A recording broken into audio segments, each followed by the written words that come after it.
terulang banyak sekali Allah Subhanahu wa taala menjelaskan tentang nikmat itu. Fa bi ayyi ala'i rabbikuma tukadziban.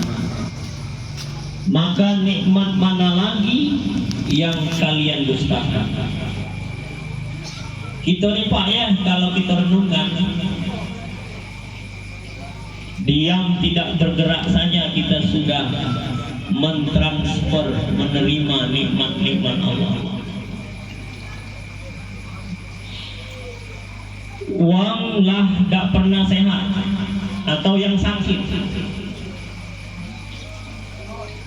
Betapa bernilai atau berharganya sehat itu seperti menghirup udara. Kita diam saja, nikmat Allah sudah tak terbilang. Karena itu di dalam Al-Quran, wa in ta'uddu nikmatallah la tuhsuha. Kalau kamu hitung nikmat-nikmat Allah yang melekat kepada kita ini, tidak akan mampu. Sakit gigi dan hubungan, tiba sembuh, sudah sembuh. Subhanallah, tidak bisa kita membayangkan. Ada sesuatu yang hilang ketika ketemu, tidak bisa kita bayangkan. Anak kita yang nakal, setelah itu tiba waktunya dia bertaubat, dia kembali benar, tidak terbayangkan nikmat dan gembiranya itu. Karena itu Allah Subhanahu wa taala, wa ista'azzana rabbukum la in syakartum la azidannakum wa la in kafartum inna azabi lasadid. Kita menerima nikmat dari Allah itu, kita diwajibkan mensyukuri. Namun bila tidak, maka datang azab Allah yang teramat pedih. Baiklah bapak-bapak, ibu-ibu, hadirin hadirat sekalian yang dimuliakan Allah.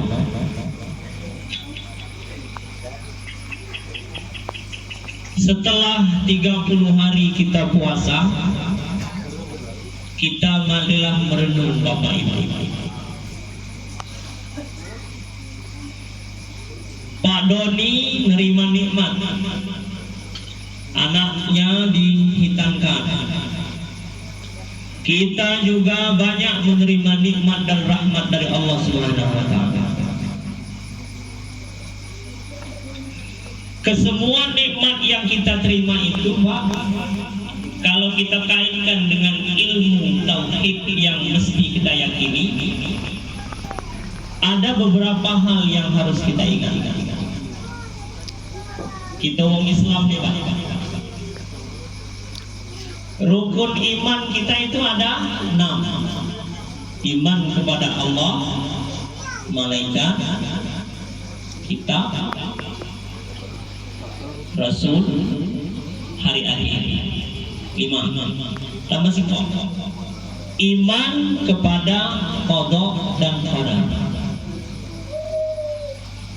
Bapak datang, kita semua datang hadir di rumahnya Pak Doni, qada dan qadar Allah SWT. Rahmat yang datang kepada kita, musibah yang datang kepada kita, kelapangan yang Allah titipkan kepada kita, kesehatan yang Allah titipkan kepada kita, sakit yang Allah ujikan kepada kita, qada Allah SWT. Tidak bisa lepas. Maka itu kita menarik nafas adalah menarik takdir. Kita menghembuskan nafas juga menghembuskan kita dalam takdir Allah Subhanahu wa taala. Karena keyakinan kita itu, Pak, kalau lepas dari 4 macam ini, rusak keyakinan kita kepada qada dan qadar. Yang pertama, kita harus mengimani Allah itu Maha Tahu segalanya. Kita kurang, apabila Allah ridha, Allah tambah. Kita sakit, apabila Allah ridho, Allah sembuhkan. Itulah al-muttaqwa, orang yang bertakwa. Siapa yang bertakwa, Allah beri jalan keluar atas kesulitan-kesulitannya. Siapa yang bertakwa, Allah akan pimpin segala urusannya. Siapa yang bertakwa, Allah akan lapangkan segala kesempitannya. Siapa yang bertakwa, Allah akan beri rezeki dari jalan yang tidak diduga-duga. Pertama, nggak boleh lepas kita Pak. Kita harus beriman Allah mengetahui segala sesuatu. Itu iman qada dan qadar. Yang kedua, kita harus beriman Allah mencatat takdir segala sesuatu.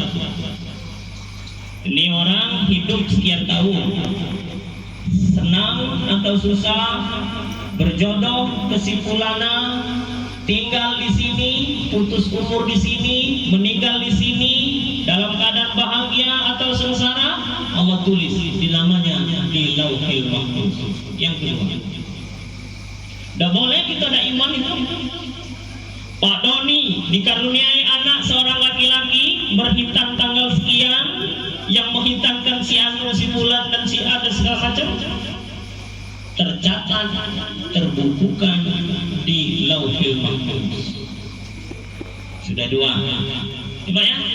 Sehingga kita kalau beriman teguh, mantap dengan keimanan ini, maka kata ulama, orang mukmin dan muslim itu bila mana sudah benar di dalam qada dan qadarnya, mengimaninya, maka tidak ada kesombongan, tidak ada keputusasaan, tidak ada kegelisahan.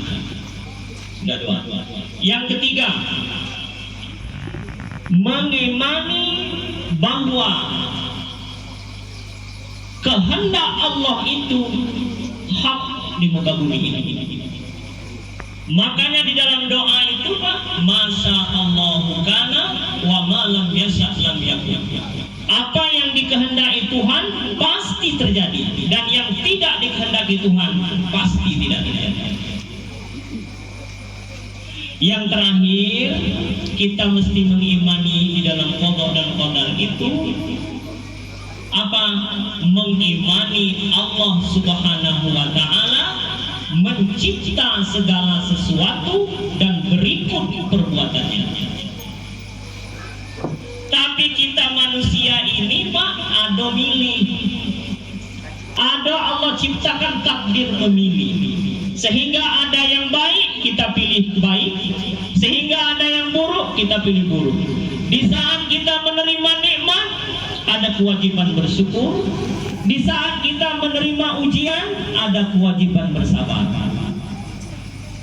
Fa'alhamaha wa nafsin wa ma sawwaha. Demi nafsu yang Allah titipkan kepada manusia. Wa nafsin wa ma sawwaha. Demi nafsu dan penyempurnaannya. Fa'alhamaha fujuraha wa taqwaha. Kemudian Allah ilhamkan di dalam dada manusia itu berbuat fujur, tidak baik, atau berbuat baik. Tinggal pilih. Qad aflaha man zakkaha. Sungguh beruntung orang yang berbuat baik, yang mensucikannya.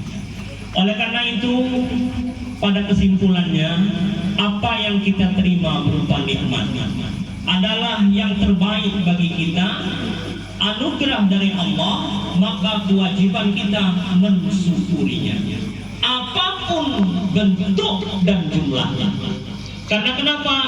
Allah Maha mengetahui kadar dan ketentuan kita, dan Allah Maha mengetahui apa yang menjadi kebutuhan kita.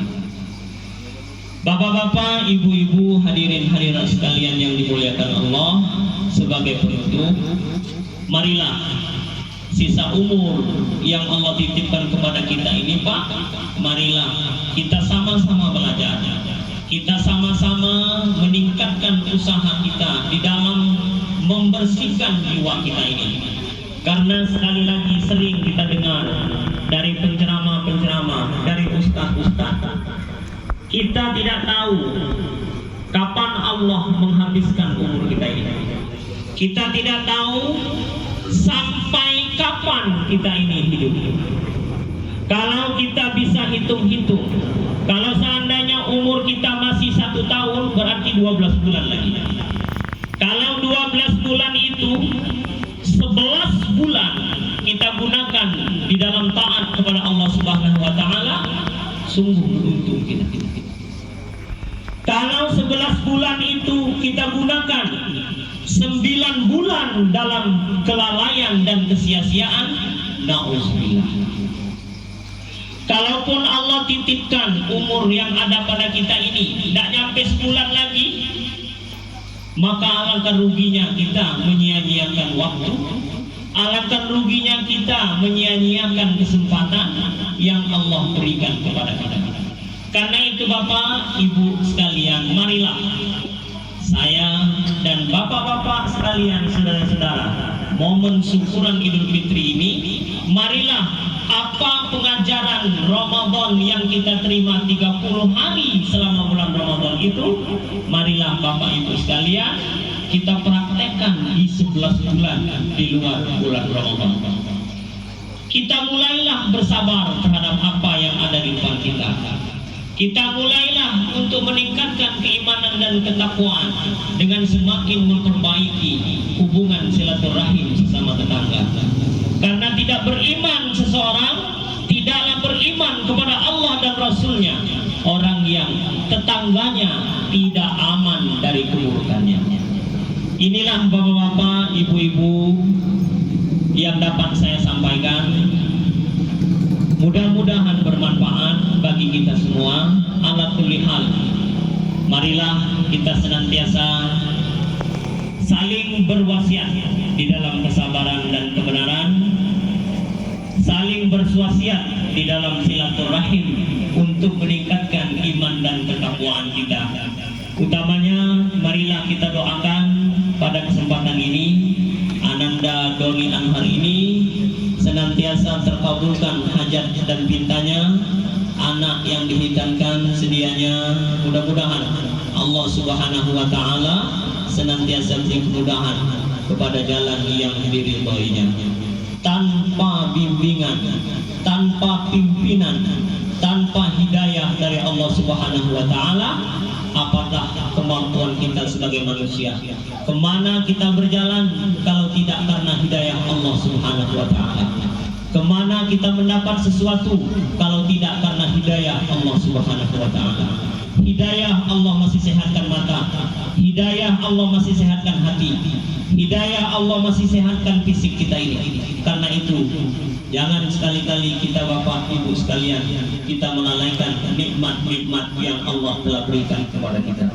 Mohon maaf atas segala kekurangan. Terima kasih atas perhatian Bapak Ibu sekalian. Hadanallahu wa iyyakum ajmain. Wassalamualaikum warahmatullahi wabarakatuh.